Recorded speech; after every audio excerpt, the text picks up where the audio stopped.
नमस्ते, स्वागत छ तपाईहरुलाई आज मेरो मिनी ब्लगमा।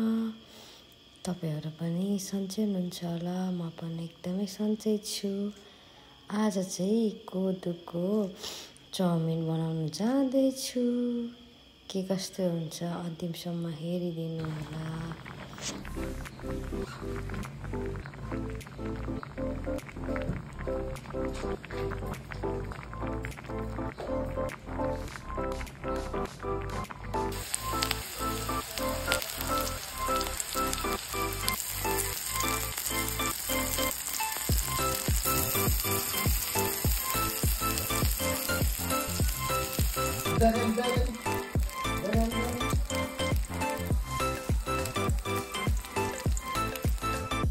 अन्तिमसम्म भिडियो हेरिदिनु भयो त्यसको लागि धेरै धेरै धन्यवाद। Bye bye.